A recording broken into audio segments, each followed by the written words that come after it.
In this video, I want to show you how to use AI to generate new content from existing content.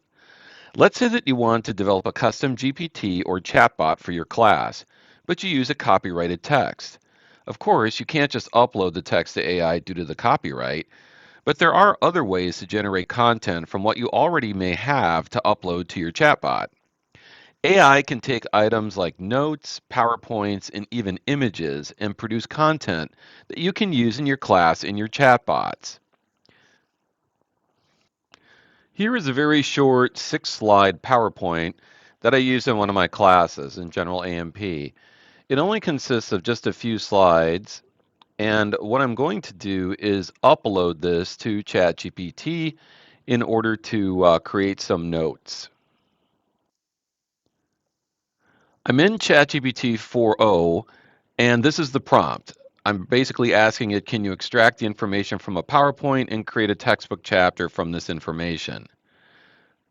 And it says, of course, yes, I can do that. Please upload the PowerPoint and I'll extract the content and it'll put everything together for me. Okay, so I'm just going to copy and paste the PowerPoint, let it load, and then let's see what it comes up with.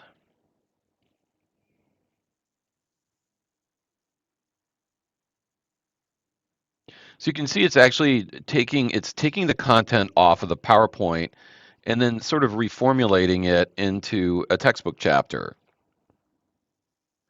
It actually reads the diagrams as well, which is pretty cool.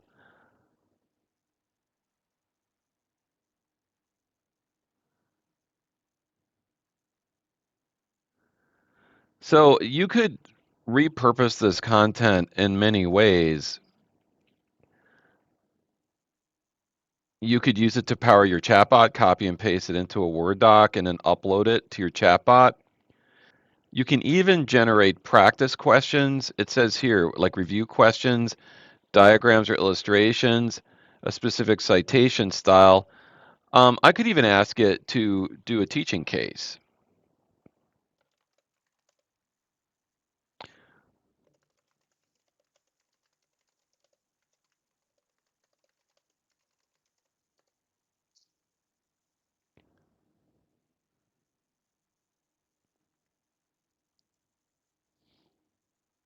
All right, and it does a really great job with this. So, like, say I'm using this PowerPoint in my class, I could use the PowerPoint and then at the end of that, have the students break up into groups and actually do this teaching case.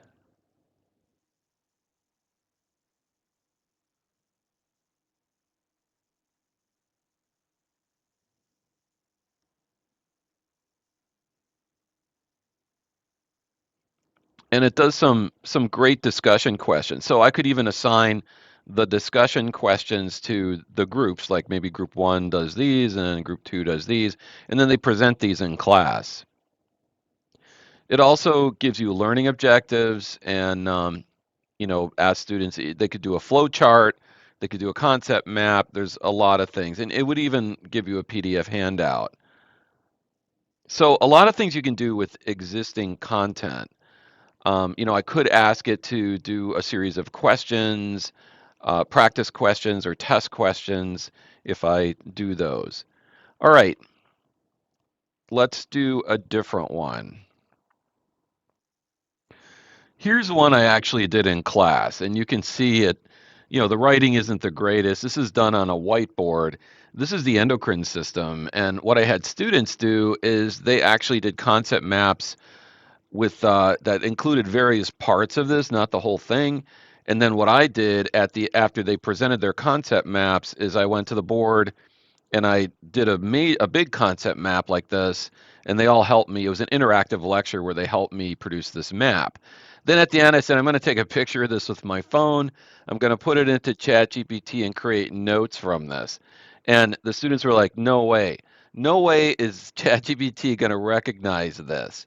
All right. Well, let's see how this works. Once again, I'm in ChatGPT 4.0, and my prompt is, can you extract the information from an image and create a textbook chapter? Same thing, but you could have it create anything from that. All right, so it's going to have me upload the image, and I'm not really going to even answer any of these questions. I'm just going to upload it and see what it does. Okay, here comes the image. Let it load, and just hit the arrow, and let's see what it does. So it looks like it's able to read my terrible writing and the smudges and everything else from the image and then create a whole textbook chapter from that.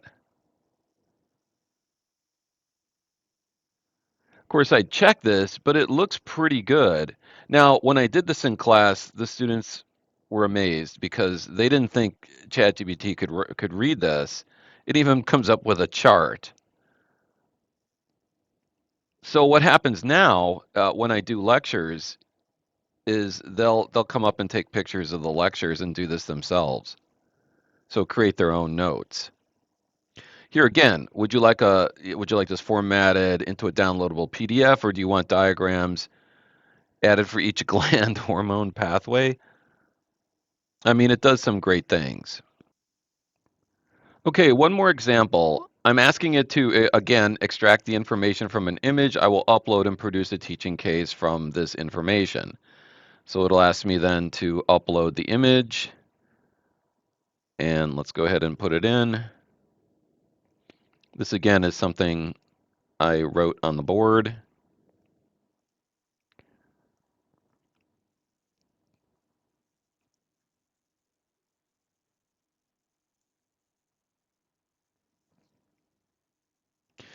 And this one had to do with the immune system, which is divided into two big sections, innate immunity and adaptive immunity. So what I typically do when I do this lecture is I draw like the skin, like a border, and then I go through all the parts of innate immunity. And so here again, after the end of the lecture, I just took a picture of this with my phone, and then you can put this into ChatGPT. Now, in this case, I requested a teaching case, so it came up with, the cut that called the cavalry, and it came up with Jordan, a 19-year-old college student, and goes through all of the parts of innate immunity. And here again, I could do this in a group activity where I could take this and divide the students up into several groups, have them investigate the case, and maybe do different parts of it, and each group then report out. So I could generate all types of content from this just by taking this picture of my lecture on the board. I could do the textbook chapter. I could do exam questions. I could do practice questions. I could do teaching cases. Really, anything you can think of, you can repurpose your content like this, create new things from your existing content. I could also have it do the textbook chapter and then feed this directly into a chatbot, and then the chatbot could teach the content at different levels. So it would explain things in different ways. So it's pretty much endless what you can do with this, just by inserting pictures, PowerPoints. Usually everybody has PowerPoints that they've used. Maybe they stopped using PowerPoints. They have old PowerPoints. I've even taken pictures of my notes. So I have folders and for each lecture, and I have a bunch of notes in there that I used to use, which I don't use anymore. But I could just take those and take pictures of those or scan those and then feed those into AI to produce textbook chapters or content that I could feed a chat bot. So that's, those are some ideas. And here again, now students are doing this more and more. In fact, we use portable whiteboards, and sometimes they have to draw diagrams on the whiteboards. And what they're doing now is they're taking pictures of those diagrams and having AI grade them and tell them if the diagram is correct. So they draw the diagram, and then AI checks the diagram, then they make the corrections, and then they call me over and I check it.